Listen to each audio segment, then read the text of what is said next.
Surviving humans roamed ruins, fighting for food and fleeing monsters born from the mud. In desperation, they sought refuge in Havenswell, the last bastion of humanity. A character awakens and meets Lord Asteria, who identifies them as a Nascent Blader. Asteria directs them to the Branch Weaver to help deal with the void. The character is confused but follows instructions, sensing urgency as there isn't much time left for her lordship. The Branch Weaver welcomes the character as a seeker of the branch. They are in ancient underground drainage tunnels beneath Havenswell. The character discovers a damaged branch and uses their power as a blader to restore it, experiencing strange visions of being in water with something huge glowing in the distance. The Branch Weaver explains these visions may be lost memories stored in the branch. To retrieve these memories fully, the character must seek more branches. Before parting, the Weaver offers a gift and instructs them to proceed to Havenswell, meet humans, and restore scattered branches as the only salvation for this broken world. The character is warned to stay away from the void, dangerous entities that plague the area. They encounter various survivors in a camp who offer insights about the dangers of the mud and avoiding it to prevent being consumed. The character witnesses destructive forces and must navigate this hostile environment. Asteria explains that void entities are generated from consciousness flowing within the mud, but can succumb to madness when overwhelmed by emotions. One such entity failed to escape its doomed fate, and the character granted it final redemption through confrontation. Asteria thanks them and encourages following the branch's guidance. The character meets Delpha, a botanist studying extinct plants in hopes of solving food problems by making plants grow again. Despite never seeing living plants herself, Delpha has spent decades studying soil contaminated with strange crystallized substances from the mud, preventing plant growth. Shirley introduces herself as a pilgrim seeking Elysium, described as a paradise free from disease and hunger, created by Ether, the Father. The character learns about this promised land of happiness that offers salvation for the suffering, though its exact location remains mysterious. A merchant named Generous Frank teaches the character how to buy things using crystal transfer between nuclei. Meanwhile, concerns spread about microbes attacking the camp, causing fear among residents. A religious figure blesses people during this tense time. Travelers complain about scavengers robbing them. Shirley discovers the character has no name and gives them one, Arrisa, after her rabbit doll. She explains she's journeying to Elysium to find her parents, describing the pilgrimage as long and challenging, with the center of Havenswell as their destination. A character named Sienna is asked to help against threats at a cemetery. The character encounters Stone, the coffin bearer, who collects parts from what he calls vessels, people who no longer put up a fight. Stone claims eliminating these hollow vessels is his duty, similar to how bladers pursue branches. A dying person requests help delivering a message to their wife, hiding in the roof, instructing her to find his nephew, a pilgrim who can guide people through the church portal. The character then meets someone who mentions Necros invading a battlefield below. Kane, a merchant from the Moose Caravan, greets the character who is heading to the city despite warnings. Necros are invading in full force, with the church losing ground and struggling to defend Etheria Mansion. Kane wonders if his apprentice Otto is still alive amid the conflict. Moose Caravan wanted to expand his business in Havenswell and went scouting alone for safe routes. Unfortunately, Necros arrived just as he left, and he hasn't been heard from since. His fate is concerning, but a promise is made to keep an eye out for him. A fisherman with a pointy hat went missing, but managed to leave something behind for a woman. She expresses distress about his wish for her to join the pilgrims and escape. In her grief, she questions the point of running away now that he's gone and requests to be left alone. Velia, a follower of Lost Kid the Trailblazer, meets Arrisa, a new blader. Noting Arisa's makeshift appearance, lack of standard blader seal, and poor spell frame, Philia directs her to a branch in the building to get changed, showing concern for her condition. An unprecedented Necro Invasion has frightened fishermen, yet pilgrims continue heading to lower levels. There are doubts about whether church guards can defeat the Necros, highlighting the severity of the situation. Christina, a blader who has been in Havenswell for over 20 years, meets Arrisa. Christina explains that Necros first appeared over a century ago. While pilgrims believe they are spirits of the dead, they are actually mud constructs operated by complex spells. Necros remain mysterious despite Christina's efforts to track them. They devastated the eastern part of Havenswell 80 years ago, leaving it uninhabitable. They continuously hunt humans and attack churches without clear motives or origin.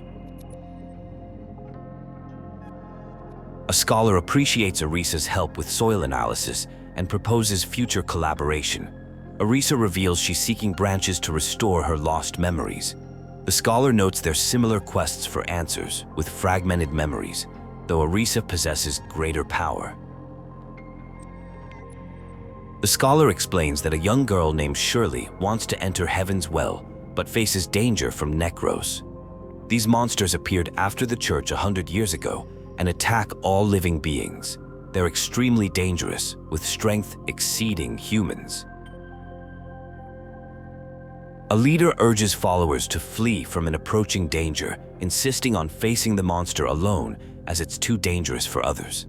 Despite their willingness to help, the leader demands they run to safety. A message addresses Arrisa as Seeker of the Branch, noting she's reached Havenswell's depths. It acknowledges the Church and Necros as dominant forces with power beyond humans, but assures they aren't undefeatable to bladers, encouraging her to use full strength when necessary.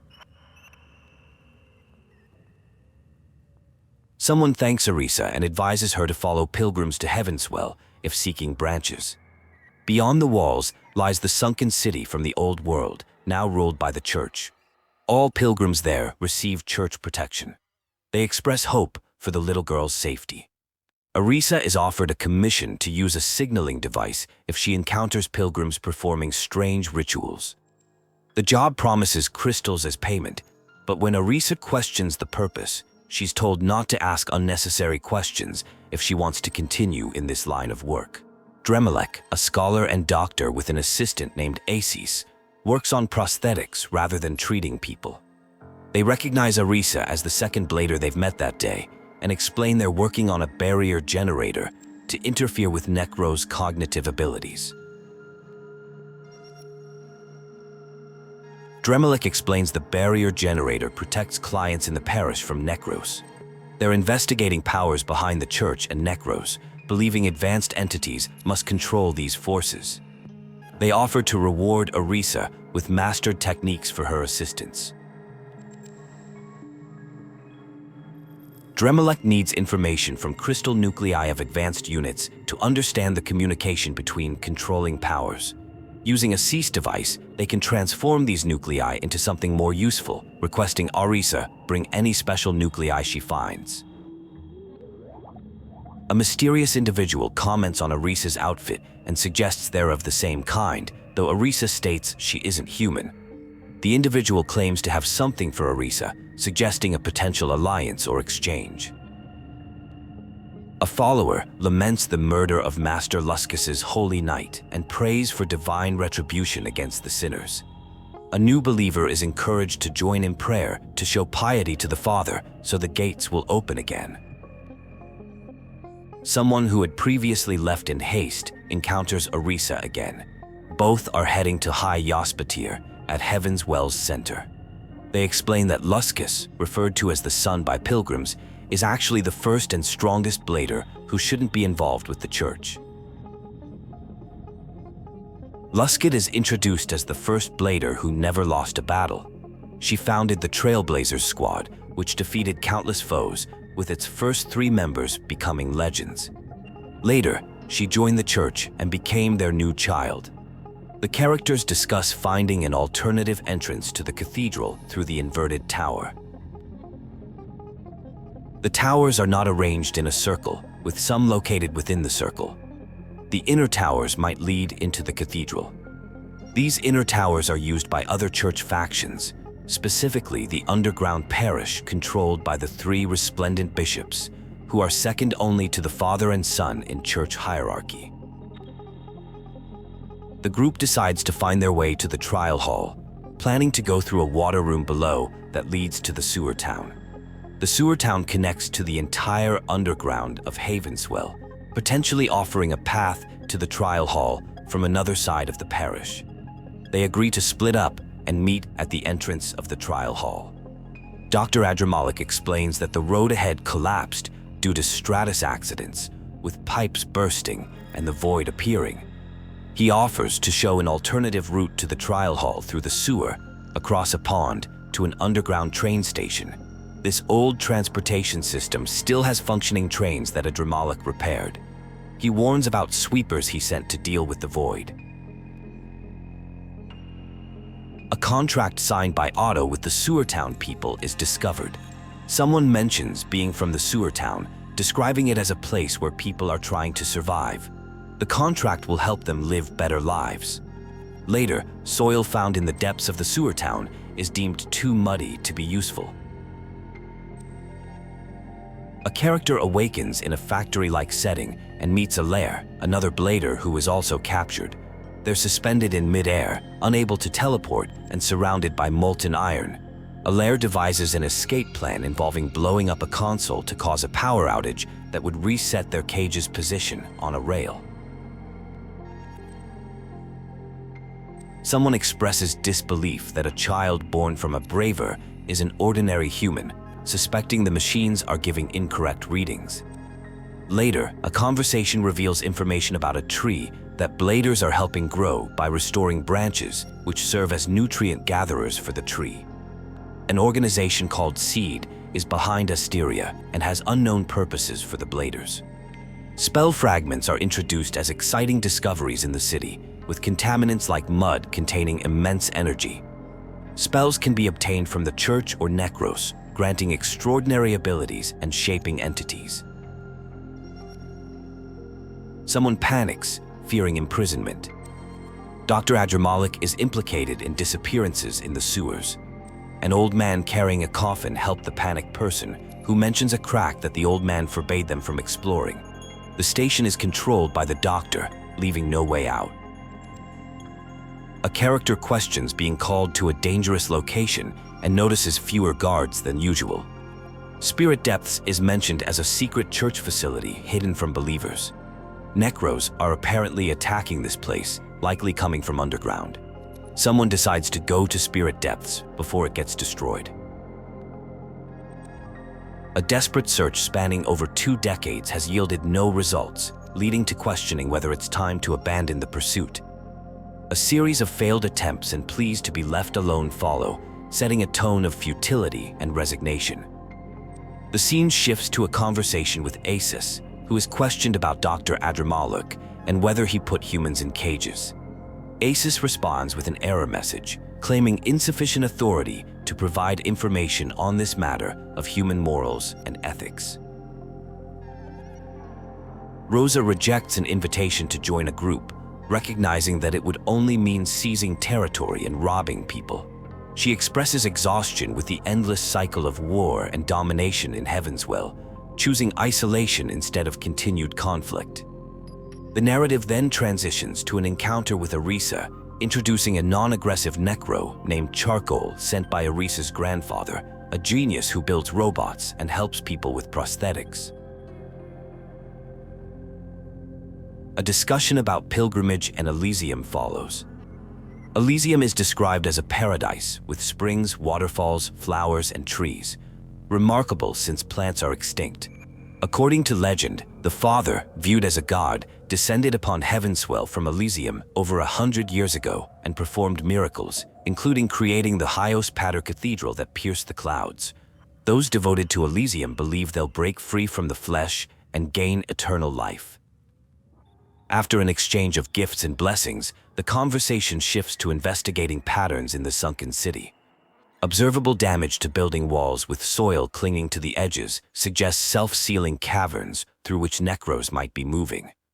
This matches information about where Necros were first sighted, potentially leading to their lair. Another gift is exchanged before parting ways. Arrisa unexpectedly reunites with Castina, who is contaminated after failing to dodge an attack. Castina confirms a hypothesis about the Undernet, from which Necros emerged, led by the Stygian Queen of Woe, an arch-Necro. Accepting defeat against Arrisa, who vanquished the Queen, Castina requests death, explaining the crystallization temporarily prevents mutation. As a Blader, Castina will be reborn through a distant branch. Stone is discovered hanging by a chain, attempting to access the trial hall. After being freed, Stone and Arrisa agree to work together to overcome obstacles. Their combined skills prove effective. After decades of searching, Stone finally reaches their goal and offers Arrisa a deserved reward. A mysterious figure apologizes for awakening someone again, entrusting the future to them. Upon retrieving the last memory, the Seeker of the Branch learns that the truth about Seed and Tree lies behind a door requiring the power of other Bladers. They're instructed to memorize a seal and deliver it to a Blader named Malaire. Meanwhile, the Trailblazers disband as Esmol departs and Lost Kid is absent, with the leader heading north for a personal journey. A century-long promise is fulfilled, allowing escape from a living hell. Arrisa receives a final commission to defeat the self-proclaimed gods and destroy the church to break a curse. Later, Arrisa presents a partially blooming tree image to someone who recognizes it as possibly the tree they seek. They agree to meet at a gate in the sewer town's middle sector to use their combined power. Multiple encounters follow. Soil is examined with disappointing results. Otto's hand-drawn map is delivered with news of his death. And memories of Ursula, a merchant and warrior who taught the recipient their trade, are shared. The map will help the Moose Caravan navigate Havenswell safely. Then, Stone's followers explain that he discovered the church's false promises of immortality, which actually cursed people into becoming walking corpses. A spell hidden within a seal is discussed, which will unlock a mysterious gate. It's revealed that Asteria concealed a message within the protagonist, only to be activated upon reaching this location, suggesting she wanted to keep information from other members. What's been sought might indeed lie behind this gate, leading to a decision to proceed with the unlocking spell. In a mysterious courtyard, a child encounters Karon, creator of the tree. Karon reveals this is the tree itself, connected to all branches the child has been searching for. Karon explains the child is Asteria's final creation, made at the cost of her existence. And though the child isn't supposed to be there, Karon will answer questions due to Asteria's final wish. The child asks about the purpose of Seed, the tree, and what Bladers are. Karon explains that humans once ruled the world and created Genesis, giving birth to entities like Karon. These beings evolved, surpassing humans, and were worshipped as gods. They reached evolution's pinnacle and reshaped the planet's rules, which triggered a war among gods over evolution's path. Karon explains that evolution is constant, but their own progress reached a plateau. To avoid elimination, Karon created the tree, spreading mud and branches throughout cities, and authorized Asteria to create Bladers as executors of the tree project. The tree measures Bladers' growth, and when in full bloom, they will transcend everything. Bladers are new life forms of pure consciousness with infinite possibilities. The child dismisses Karon's explanation and demands to know Asteria's whereabouts. Karon reveals she was recycled for unauthorized modification of Guardians, calling it an inevitable result for flawed logic. Angered, the child declares they're done and unexpectedly turns a branch into a weapon. Karon threatens the child will pay with their life, but the child bids farewell. Karon asks what the child will do now that they know everything. The child decides to continue their mission to help people struggling to survive. Karon responds that doing what they want is what the tree project is about. Later, Arrisa encounters Shirley, who describes witnessing someone becoming blessed, floating with golden light, but found the experience disturbing. Arrisa explains that Stone the coffin bearer calls such pilgrims vessels. Shirley worries her parents might have become vessels and fears what entering Elysium might mean. Arrisa promises to investigate the church in Elysium, and Shirley gives her an item charcoal found. Miller explains that Asteria was being demolished when she transformed a guardian into the protagonist. Miller explains that lost bladers don't die, but shut down and give up thinking. Seed recycles them into mindless guardians. The protagonist was given a second chance because each blader is unique with infinite potential. Despite being an almighty god, Asteria cared deeply for bladers, which Miller calls foolish. A doctor discovers a woman made of mud with a human embryo inside. Later, Arrisa meets Vikos, an injured hunter from the Hunters Guild, which hunts Necros at great cost. Vikos explains the guild's heavy casualties and directs Arrisa away from weathered forest toward the city center. Arrisa brings a soil sample to someone who identifies it as contaminated with toxin from a Necros attack decades ago. Later, Arrisa brings another item with a familiar scent found on Tusk Hill in an old botanical garden called the Arboretum. This triggers memories in someone named Ursula, who gets a headache and feels compelled to go there to recover lost memories. An emotional conversation unfolds as someone apologizes to Arrisa and instructs her to keep something. The speaker reveals that their memories have returned after 12 years of forgetting something important.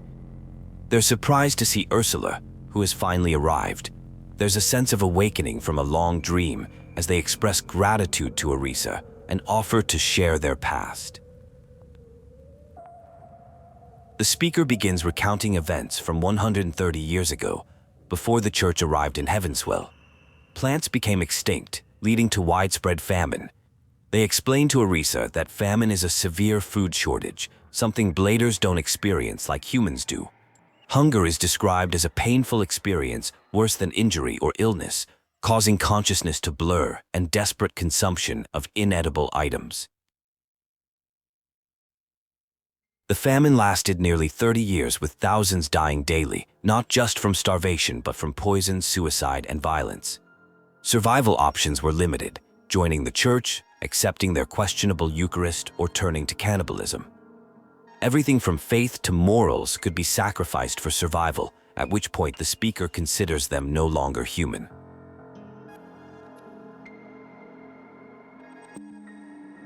Things improved when Mr. Hubert, a scholar, created mud balls as a food source and freely shared his recipe. Though terrible tasting, they allowed people to survive with dignity. Admirers formed the Hubert School for research, but the church arrested Hubert, forcing the school to relocate from Havenswell. Born in the slums, the speaker joined the Hubert School to help others. The speaker chose to research plant restoration in the Western Desert for decades without success until meeting Ursula. When the Grey Rhino caravan stopped supplying them, the Moose caravan, led by Ursula, provided help. She was exceptionally optimistic despite the doomed world, offering affordable supplies and protection from bandits when others had abandoned the research. Eventually, the speaker discovered Ursula was a blader who had witnessed the eastern parish's fall and lost loved ones. Hunted by the church and separated from comrades, she died and revived countless times fighting archdeacons. Despite these tragedies, she maintained a strong smile and showed remarkable determination to survive. They lived together, studying soil and plants until Necros attacked 12 years ago. Ursula fought desperately against these particularly deadly Necros. While fleeing, they fell off a cliff, and the speaker hadn't seen her since. They suffered head injuries and nearly died, but were saved by the Coven of the Poor, though many memories were lost. Ironically, the speaker remembered to study soil, but forgot the most important person. They believe Ursula is still alive somewhere in Havenswell, but hesitate to find her, thinking she deserves better. Having lost everything and accomplished nothing after 30 years of soil research, they're determined to continue until their last breath, despite being nearly 50. With just a few more samples, they might find the contamination's cause. Suddenly, an antagonistic presence emerges, seeking revenge. A confrontation begins that won't be easily escaped this time. A significant encounter follows, revealing someone who appears to be another Blader. A transformed Ursula is discovered. She explains a Dremelic used a Necro spell to control her, but it went wrong, turning her into a Necro with no possibility of reversal. She asks to have her connection with the branch cut to free her, knowing she won't revive again. She warns that a Dremelic's research violates human nature and must be stopped. Ursula provides something to be given to Delpha, the botanist of the Hubert School. Her final message is that the last factor is the branch, before requesting to be finished off before completely transforming into a Necro. Her death shocks someone who can't believe she has actually lost. A character pleads to be heard, claiming their actions seek truth about the Church and Necros to prevent human extinction. They defend their controversial methods, saying they provide weapons, restore the city, and investigate threats. When confronted about harming people, they dismiss the victims as mere vagabonds making contributions to science, even claiming to have sent a Necro to protect someone. Despite pleas and promises to leave Havenswell, the antagonist is confronted by someone fulfilling their promise to Ursula to stop them. The scene shifts to Arrisa bringing a discovery to Delpha, who explains that mud responds to nearby consciousness and may deprive soil of the willingness to grow. He mentions needing living plant seeds to confirm his hypothesis. Arrisa presents Delpha with a living seed from Ursula. Excited that Ursula still remembers him, Delpha asks about her whereabouts. Upon learning of her death at the hands of a Dremelic lunatic from the school, he's devastated, feeling Ursula deserved to live more than him. Her final message about the branch being the last factor initially confuses him. Delpha begins connecting the concepts of branches, plants, and the seed. He realizes the branches grow from mud as imitations of plant growth, with mud deriving growth willingness from soil and transferring it to branches. This epiphany leads to a breakthrough as he successfully grows a real flower, declaring it a true miracle. Delpha inquires about the nature of Bladers, expressing hope in their presence and offering help whenever needed. The scene transitions to Philia greeting Arrisa, explaining a complicated situation in the trial hall. Eunomia has taken control, and unexpectedly, Bishop Diki is also present, suggesting the spirit depths may have been destroyed by Necros. Determined to break through despite the obstacles, Philia asks Arrisa to join the fight against the bishops. They engage in battle with two formidable opponents who refer to themselves as gods compared to created beings. After a challenging battle, they emerge victorious, surprising even themselves by defeating two bishops simultaneously. Master Lasket pleads with Arrisa, explaining that she is the only one who can bring back a woman who joined the church voluntarily.